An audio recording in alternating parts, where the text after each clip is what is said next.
your creative process, your work, and anything you want to share with them. They're very eager to start in the industry, and any tips or bits and tips would really be helpful. Sure. I mean, Juliana, maybe you want to ask me some questions. Maybe Yes, that's a good I have. start. Yes, that Well, sounds first of great. all, hi everybody. How are you? I hope you're good, and I'm They happy have to it be on here mute. today. But they are really, really excited, Jason. Do you think you could tell us a little bit about your background? I'm sure they've Googled you like crazy, but could you tell us about your background and if there are any experiences like when you were growing up that sort of influenced you to go into fashion? Yeah, I mean, I think I grew up in Taiwan, and I grew up with very supportive parents, and in Taiwan in the '80s, it was not so usual for a boy to be into feminine things, so I always played with dolls since I was 5 years old, and so my parents saw that I was going to be creative, and they made the decision to immigrate myself and my brother to Canada, and that just was going to give us a different environment where I could possibly explore the idea of being creative in my future would be more possible. So that's what happened. And when I was 10, my mom bought me my first sewing machine, and I started learning how to sew right then and there. Oh, nice. And that's always nice to have a creative or a very supportive family to help. And I know that for a fact, because being Asian, sometimes Yeah. Asian family, they're not so supportive about. Well, I think we've come a long way. I mean, I think now, right before the pandemic, we've had, we hosted, you know, 10 students at least a year from Asia, Nice. as our internship program.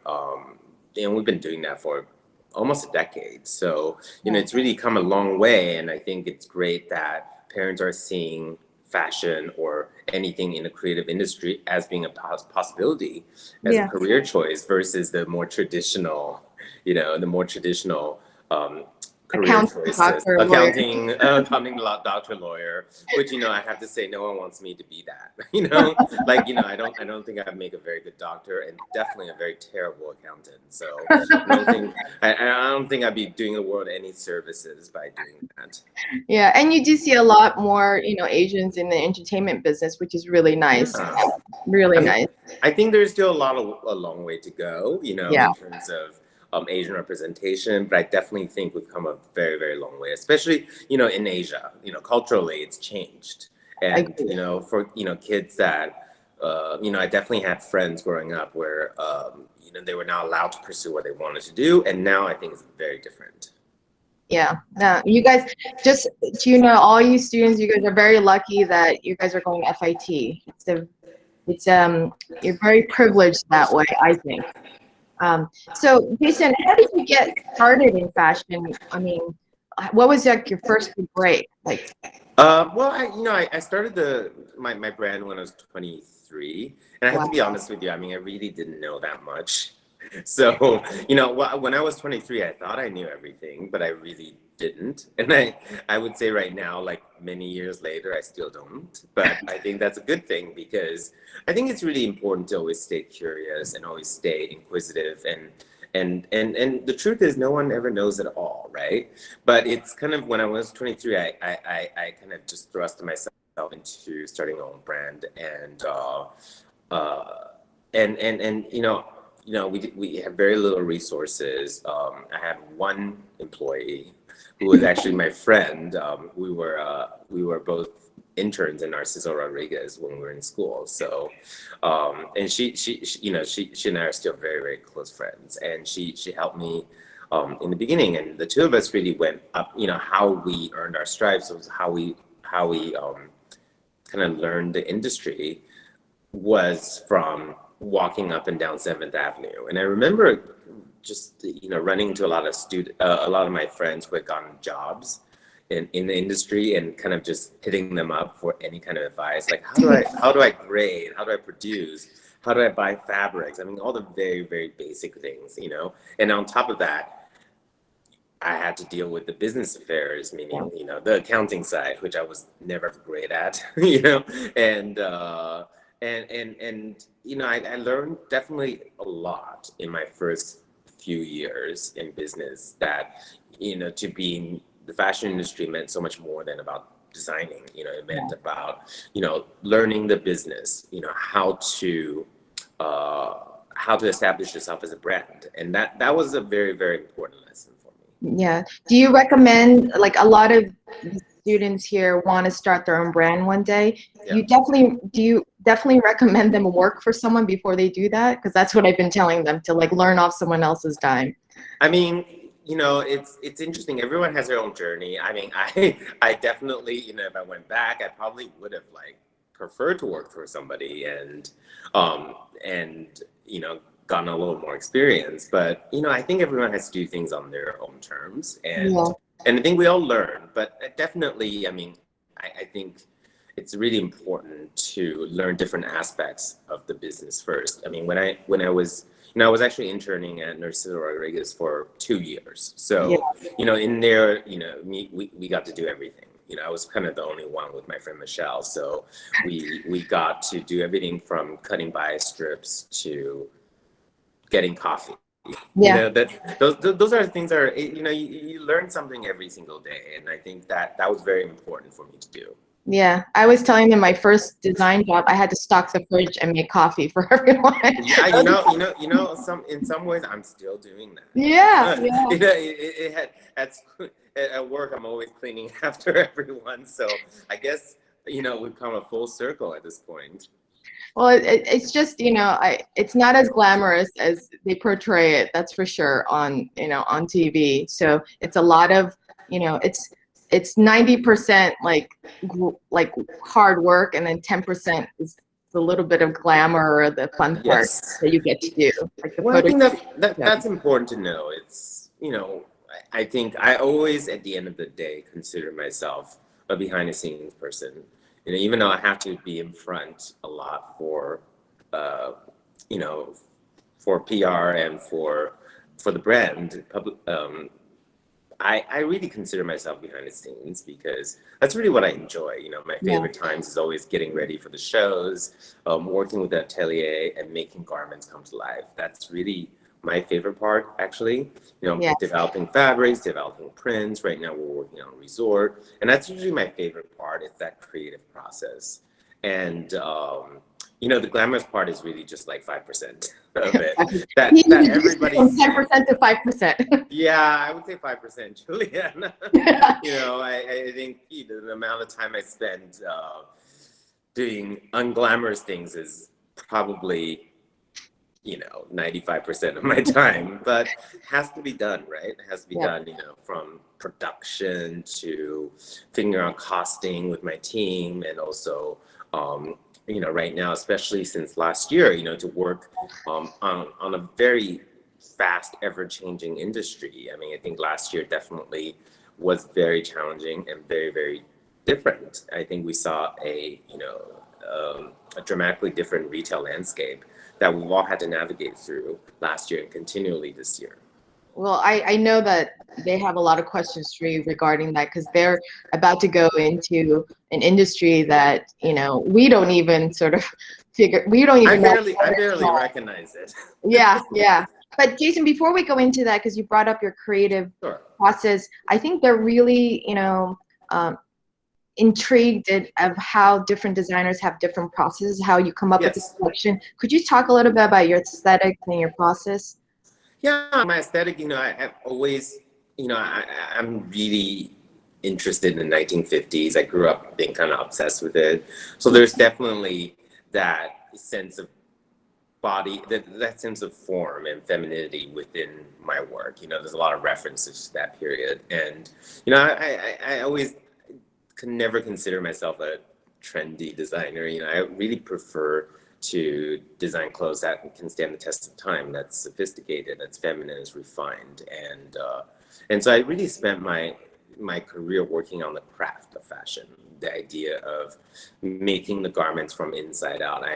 when I was in school, I remember being in New York. I don't think I've ever missed a Met exhibit. This is actually the first year I've ever missed a a Met exhibit.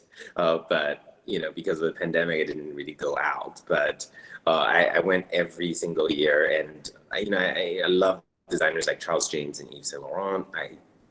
I study their work from inside and out, and I think what's in common with their work is that they're really made so beautifully, Yeah. and the craftsmanship side of fashion is what continues to excite me a lot. How do you approach every season? Like when you start a new collection, do Yeah. you get inspired by a theme? Do you get inspired by a fabrication? Do you get inspired? Like what is sort of like, what do you pull from usually? Is there like a formula that you pull from? I wish there was a formula because it would make life a lot Easier? but there really isn't. I mean, some seasons it just flows. Sometimes it's great. Interesting enough, last year actually became very creative for me because a lot of the meetings that would normally have to take place kind of didn't, or happened from Zoom. And I had actually more time to myself to be creative. So I'm actually quite thankful for that. It's kind of the silver lining within a very, pretty crazy year. And I got to spend a lot of time being creative, and that's something that's very rare because it was quiet. And and that was very good for me. And even though I couldn't travel, usually travel provides great amount of inspiration for me. I did a lot of things. I did a lot of things. For example, I spent every night cooking. And that I know that's like something that's quite different from fashion, but it's about keeping your mind creatively challenged. And I think it's about your headspace being in a place where you feel like you're ready to create. And I think that's where I was last year. Despite a very challenging time, I think creatively was very important. And I found collaborators through Instagram. For my spring 2021 Jason Wu collection, I worked with a Japanese artist that I found on Instagram. And it's funny how technology can Help. Yeah. can help us discover people around the world that we never have otherwise known about, or Totally. been able to get in touch with. And do you see, you guys, Jason Wu, he even has to hustle. Do you see what I'm saying? It's like it doesn't stop, right, Jason? You Oh, I'm have a hustler for to make, sure. I mean, I think you it's so have to make it important to happen. hustle. I Yeah. mean, the art of the hustle is very important. I think, there's always, it's important to always, it's important to always move forward. I think it's really important not to be complacent and to be comfortable. Yeah. And that might be, that may be challenging sometimes, but I think, it's important to always kind of break out of your own comfort zone a little bit. And Yeah. sometimes, and believe it or not, most of the time the world makes you do that anyway. Yeah, and Yeah. I think what you get good at, I don't know if you agree with me with this, Jason, as you get older too, and if you want to get better at something, you have to really Yeah. be able to sort of self-reflect and Yeah. and just always know that you're not the best, but you always have to like improve on it. And that's, I feel like, pushes you to Right. grow creatively. Do you agree, Jason? Yes, definitely. One second, I'm just gonna plug Sure. in my iPad really quick. Sure. So you guys ready with your questions?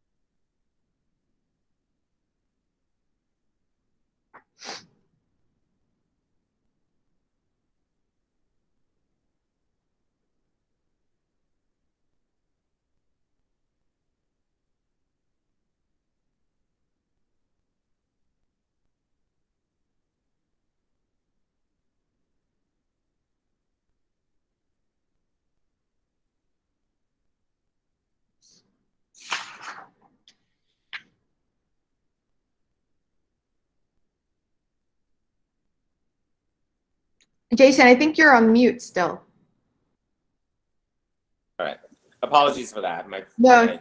My iPad did not charge properly. No, I think we feel privileged. We got a sort of a tour of your apartment ceiling. Pipes. You can see my treadmill behind me. Yeah, I know. I tell you, Peloton made a ton of money with this pandemic. I know. I mean, that's the one thing. It's like, when I need a break. I mean, that's one thing during pandemic. I was like, I need to get something in an apartment, like to work out. Sometimes it's good because I was like going stir crazy. I was going stir crazy last year in my apartment. Well, hopefully, with this vaccine, it's hopefully it's going to start changing this summer and going forward. I know they have a lot of questions for you. Can I open it up for them? Because yes. Okay. All right. Who wants to go first? Okay. Amia? Hi, Jason. My name is Amaya. Hi. Quick question. Regarding the pandemic and the way that the fashion industry is changing, Yeah. how do you stay true to yourself with your designs? I know that all on Instagram you see designs that are copied and shared from one another. So how do you stay true to yourself and not fall into that category?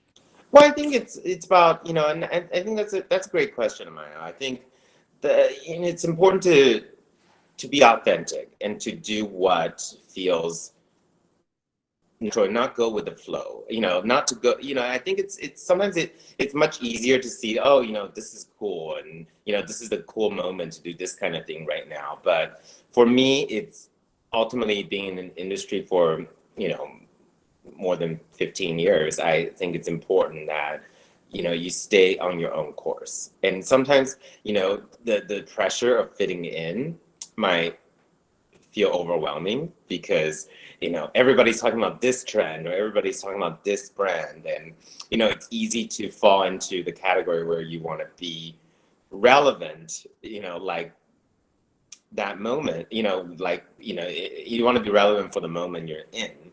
But I think what's really important is that you stay true to yourself, your own aesthetic, and that's ultimately what's going to make a strong brand is a brand with a point of view that is unwavering.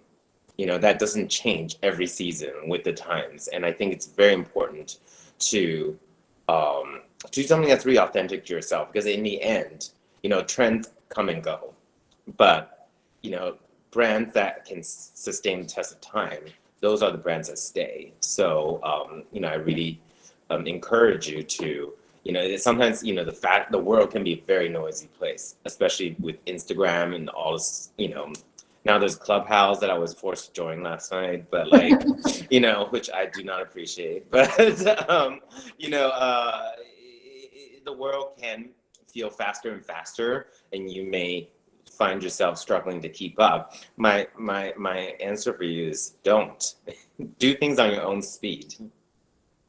Jason, at least we know what Clubhouse is. I don't even know what I mean, another app, another day, another app. All right, so Nahir, you want to ask the next question? Hi, my name's Nahir. Hi. What exactly do you look forward for the newer designers that are coming in after all this happened this year? Yeah. How do you think, how are you gonna take the range? Well, I think it's very important. I think your generation, especially this new generation of designers, I think are going to approach things very differently. I think the world is just in a very, very different place, and I think in some ways, there was a lot of clothes on the marketplace, and I think as creators, and both as creators, we're all creators and we're all consumers in one way or another. We all learn how to be a little bit more responsible with what we put out there and what we decide to buy. And I think there's going to be a whole new set of values for this generation that is going to be very important. The idea of sustainability, and also the idea of creating things that are not just going to be more stuff for the planet to handle. And I think that's going to be very important. And I think after a year or it's going to be 2 years of kind of this crazy world of pandemic, I think we'll all come out of it appreciating what we do have just that much more. because you can see like last March, it was hard to get toilet paper and things, things were, things that we're so used to, even grocery stores were completely empty, things that you become used to can become scarce, and that's a little scary. So it does definitely make you think a little harder when you're a creator on how to create more responsibly. Yeah. And like you said, you were cooking more, Jason. Like I think people Yeah. are appreciating food and good food, and Yeah. so, And yeah, I can stress the importance of actually diversifying. I don't think when I was younger, I thought, I live and breathe fashion. And, I still, I love fashion. It's the industry I'm in. But I think it's really important to experience other things as well. I think, you can't just look at fashion as fashion references only. I think fashion is very much informed about what's going on around our world. What's going on culturally, what's going on, globally, and those things actually affect how we create. And if we don't, that's if we're not in tune with what's going on in the world, then, then it's a little bit harder to, I think it's really important. I think it's really important to create, being aware of everything that's around you, even if it has nothing to do with fashion. I think yeah, it's good to be well-rounded, and sometimes the ideas come at the most unusual times. And yeah, for me, I found it very therapeutic to cook because it kind of gets me going creatively. yeah. It's good to be a sponge and to be curious, like you're saying. Curious is good. Curious is, I think, is a quality that people should never forget. It's so important. And, without curiosity, you would never want to push outside of your comfort zone, and you don't evolve. Yeah, agreed. Who wants to be, Rachel, you want to go ahead? Yeah. Hello, Hi. I'm Rachel. I think the one thing I really want to know is what is like the one thing or a couple things that you think that really made you stand out as a designer and like break through as a successful designer? Yeah, I think, a couple of things that happened within my career, definitely, having the opportunity to work on Mrs. Obama on the inaugurations was a huge breakthrough for me. That's something I actually never expected. I never thought I'd be dressing politicians, but, here we are, I never thought coming into fashion industry, my goal coming in the industry was to, to be in fashion magazines and, to be reviewed by the right reviewers. That was my viewpoint when I was starting out. And, through my work, I've met so many different creatives, from architects to, people in people in the arts, and to chefs, and also to people in politics. It's things that I never expected to run into, and that's actually become something that's super inspiring to me. It's like I got to meet so many amazing women who, throughout my career, from actresses to politicians, that represented my work so beautifully, and that's one of the things that I would say would be the absolute highlight of my career, is being able to dress inspiring women that I never thought I would even get to meet. Jada, do you want to go? There's so many questions we got to get through. Yeah. Thank you, Jason. So last week we were kind of talking about success and what we think of success, and how we define it. So now I'm kind of curious about how you kind of define success, and if that's definitely changed over time, and if you had any influences that did change your idea of success as you grew as a designer. I think that's a great question. I think the definition of success varies from person to person. And I think what I used to find as the definition when I started, when I was in my 20s, what I thought defined success is very different than what I define success now. Right now I feel like I feel like success, I feel like I'm very lucky to just be in the industry that I love and that I entered in many years ago, and I get to do what I love to do every single day. That's what I define as successful. Versus maybe 15 years ago, I thought what was successful was only what other people thought of me, to get the right reviews or to get in the right right stores or to be, you know, to get the right awards or all those things. And I think, you know, those things still exist, but they're not my priorities anymore. I think I've really come to appreciate, you know, what I've been able to do, you know, with the people around me. And I find myself extremely lucky, especially given, you know, a pretty, you know, crazy 2 years. And you know, I think I've just calmed down a lot, you know, and that comes with age. I don't think, you know, anyone here should feel like they have to feel a certain way. I think you know, your viewpoint changes and it might be different for you, but you know, it definitely evolves and changes over time, that definition. But I think it's important, what ultimately is very important is you have to be comfortable in your own skin. You know, I think you don't ever, I think what I would suggest is that, you know, don't fall into the trap of, you know, always thinking that, you know, it's only about what everyone else thinks or only about what's popular at the moment. You know, think about what's important to you and what your values are and what your aesthetic is, and keep working on that. You know, hard work takes time. And it's a really easy trap to fall into in our industry because it's Listen, so I fell into it superficial. many times myself, so I'm not, you know, I'm not exempt from that as well. But now that I'm in my older age, I you know, I've calmed down a lot more, and you know, I think what ultimately you want to do is you want to play for the long term. You want to be around for a long time, and I think, you know, when you think about it like that, it makes things, you know, that are fleeting a little bit much easier to ignore, if that makes sense. Such good advice, Kristen. I'm writing it down. Thank you. Thank you. Marie, you want to go next?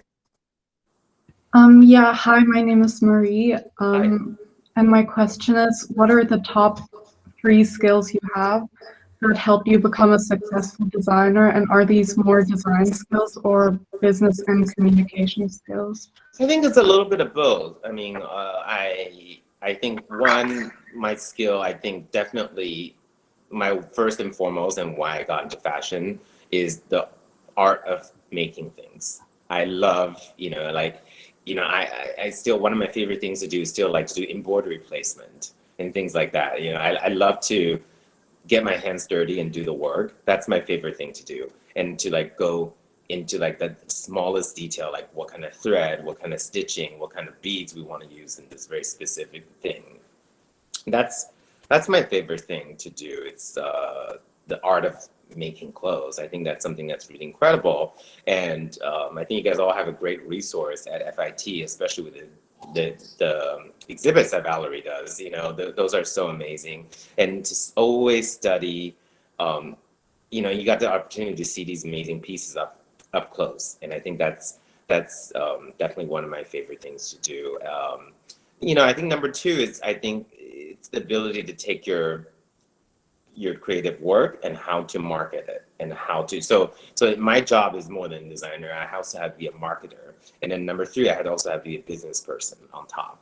So it's a bit of a multi-layered thing. I definitely like the creative process the most, but I think it's very important to succeed. In order to succeed in the fashion world or in any world, it's important to know every side of the business. So, you know, you have to have great designs, how the communications part, the marketing part. How do you get your work out to people? How do people know about it? What's an interesting way for you to speak to your customers? And how do you stand out from the pack?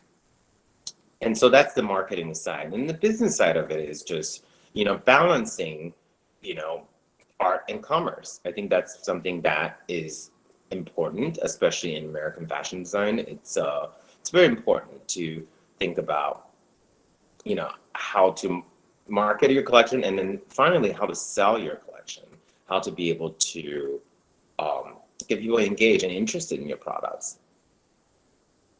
That's a good answer about art and commerce, Jason. I was wondering also, like, you know, like when I started in industry, it was all about when you first started collecting, you go into a showroom, like a multi-line showroom, this and that. How do you think that's changing in the future with all the social media and And It's changed so much, you know. Right. It's changed that I think, you know, there's more. And you know, one thing I think is great about what's happening today, Mhm. you know, with this generation is that you kind of don't have the traditional gatekeepers anymore. Right. You know, versus there was a very specific route that, you know, one would have to go when I was starting out in, you know, 2007.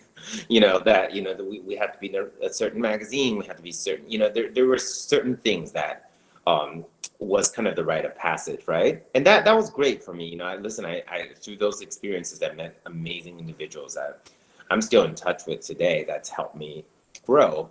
But the reality of it is that today is very different. Today, you are your own voice because social media is so omnipresent.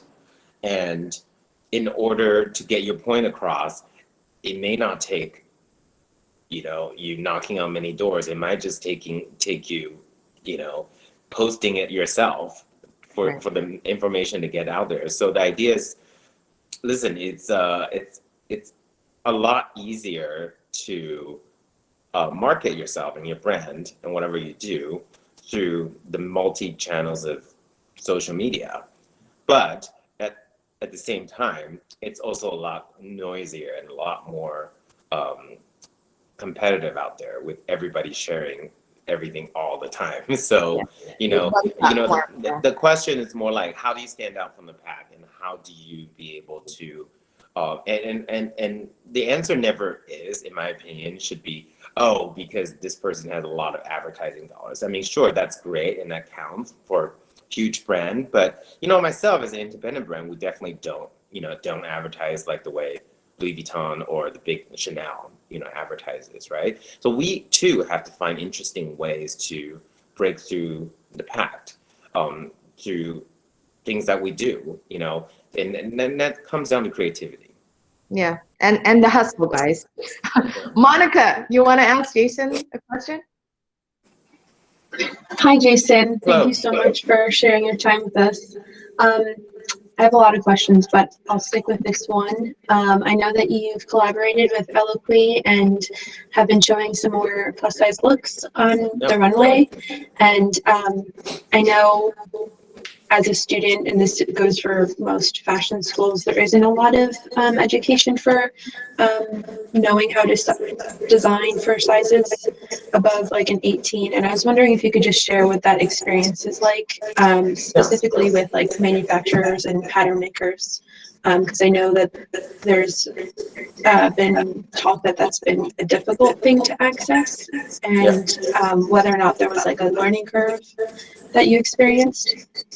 Yeah, I mean, definitely, for sure. I mean, I think, you know, doing plus is, you know, it is definitely something that's become more and more relevant in the last 5-6 years. I think that's, you know, the being inclusive and also being able to dress for different bodies and shapes. And I think, you know, I think definitely there is, you know, you know, I think there's more and more resources now, but there's definitely a lot more that can be done to become available, to make these services available for people that are interested in you know, learning how to do plus. And I mean, I kind of just delved myself into it, starting with, you know, Eloquii was a really great experience for me because I worked with a team that was very experienced in plus, and I really learned a lot through that process.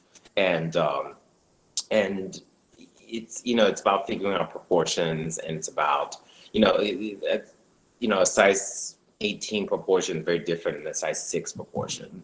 So it's about learning the proportions and how to adjust what you do so that it works for a much curvier shape.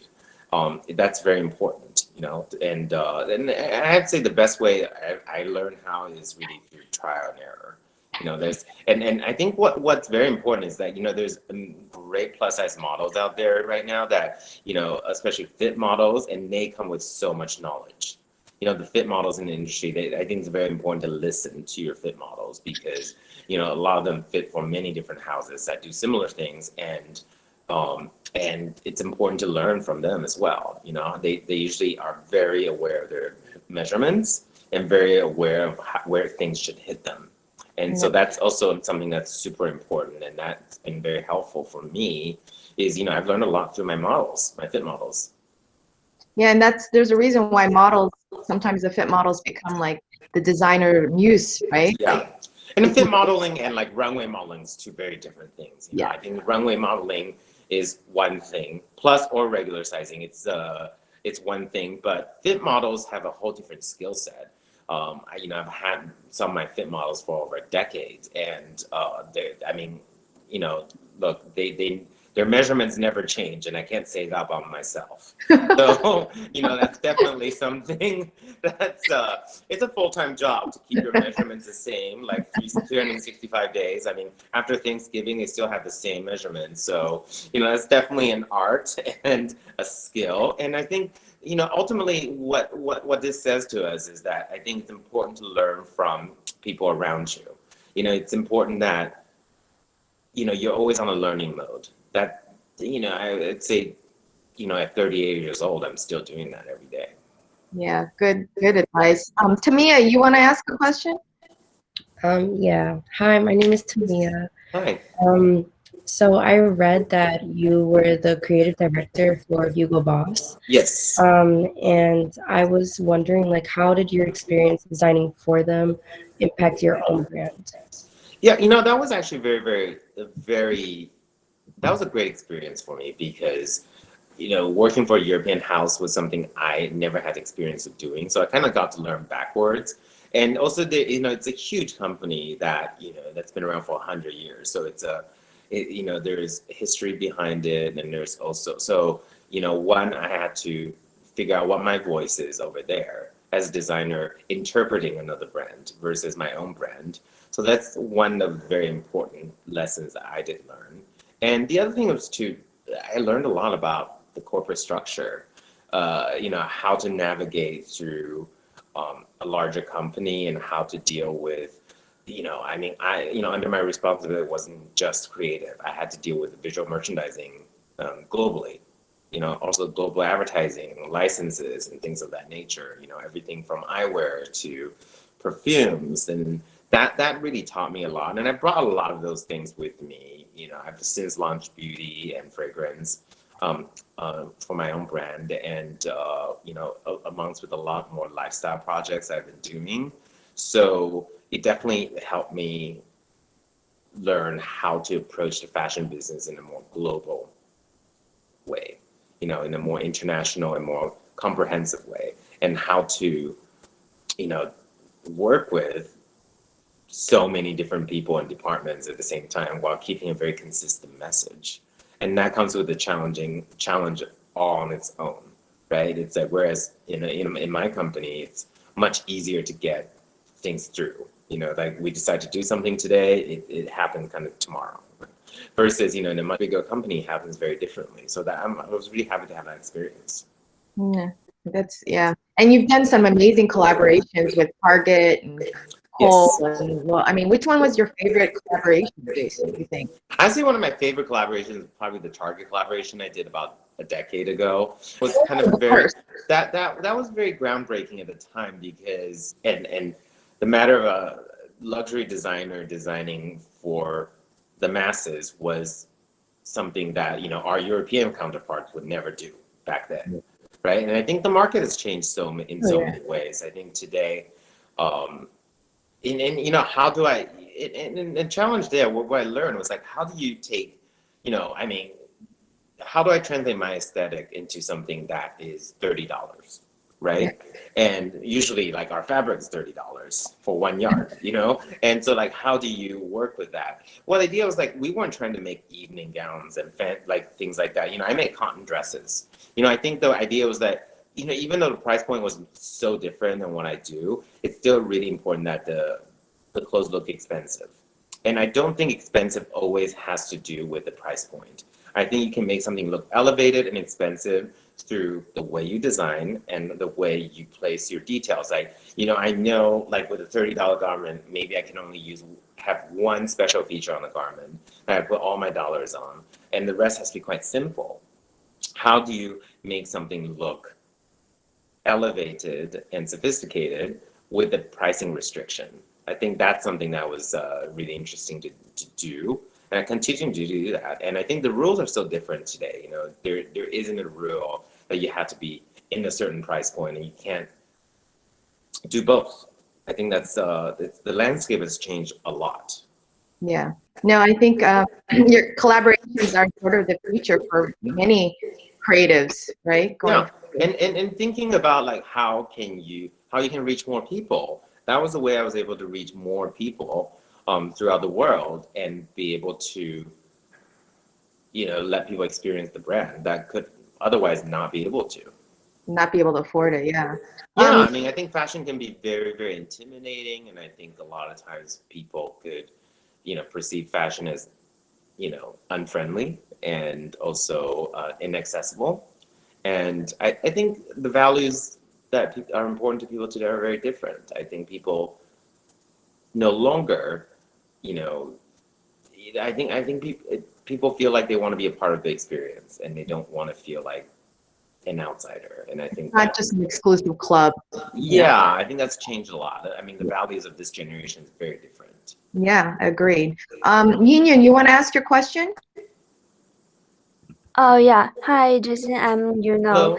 and can you tell us about like how Jason Wu does branding now, and what will the brand do in the future about this branding thing? Sorry, Brandon? Yeah, like Can you ask again? Sorry. Yeah. like merchandising the brand, like do the advertisement. Uh-huh. What about What's your Like- question, Yin? Say it again. Oh, you didn't hear me? Oh, sorry. I mean, so can you tell us about how Jason Wu does branding now? Oh, how Oh. you're branding now. Yeah, like in what sense? Like how do I brand? like do you use like social platforms like to Ah. merchandise the collection a lot? No, I mean merchandising, I still do it like very old fashionedly. We work with, we want to make sure like a collection is always well balanced, that you have a collection that, has a point of view and also speaks to the different demographics of your customers. So that's very important. So on the merchandising side. And on the branding side, I mean, think definitely like on social and, through all the digital platforms, that's become very, very important for us. Is everything digital. And I think that's one thing American fashion has done very, very well. I would say more than our European peers is the digital aspect of fashion and commerce is a lot more developed. I would say only probably China has as advanced of a developed e-commerce platform as we do here. Yeah, I have a question for you, Jason. Yeah. Like we're gonna have Mike Schaefer from PVH on in a few Yep. weeks, and he, they're one of the first people that signed up with Amazon Fashion to do Yeah. Tommy Hilfiger and Calvin Klein on Yeah. their web. And I was thinking, would you ever consider like our independent, like high-end designers like you considering to even work with Amazon these days? Or I mean, I think there's no rules today. Right now we currently do not, but that doesn't mean we won't in the future. I think everyone has to march to the beat of their own drums, and I think see what's what makes sense for the business. But I don't think there are really hard rules anymore. I think being that the internet and the digital platform is so important, I think I think it's definitely important to keep your eyes out on on what's going on. With everything, anything commerce related, digitally. Yeah, it'd be interesting to see because when I heard that they were doing it, I was a little surprised because you buy tires and like shampoo and you can buy Calvin Klein on there now. Exactly. So it'll be interesting to see how it shifts that way. So Juliana, I actually have to run to a meeting. Oh, so, you do? Oh, yes. So. Okay, sorry guys. They had two more questions. Is there any way if You want to just do one last question, maybe? Sure. Who I just don't remember if it was Celia or Hayu who was next. I can go if you, Celia, you have questions, or Celia, you want to go? I can ask for you. Hi, Jason. My name's Celia. And my question is, as a student or a fashion designer, when you're almost done with your design process of the whole collection, do you happen to not like some of the pieces as much as the start? Because as a student myself, when I like look at my work every single day, I get starting to get tired of it. So I'm just wondering, I'm wondering like, what would you do like under this kind of situation? I mean, I think sometimes you have to step away, or sometimes when you get too close to your work, yeah, you get tired of it. I mean, it happens to me all the time. Sometimes I was like, I'd be obsessed with something like that one season, and the next season I'll be like, I never want to see that print again, or I never want to see that color again. It depends. I mean, I think, but at the same time, there's plenty of things I've done. I mean, I keep an archive of a few thousand pieces in my archive, and there's still things that I kept things that I love throughout my career. I don't keep everything, but I keep things that are meaningful to me as a designer. But sometimes it's good to walk away and just look at it later, put it aside, because when you're too close to the work, you start wanting to change it, or you want to overwork it. And I'd say sometimes some of my favorite things I've done are things I've done like in the last minute. Yeah, no. Well, Jason, thank you so much for joining us, and good luck with your resort collection. Thank you, and good luck, everybody. Thank you. Say bye. Thank you. Thank you. Let me stop this. Hi, you.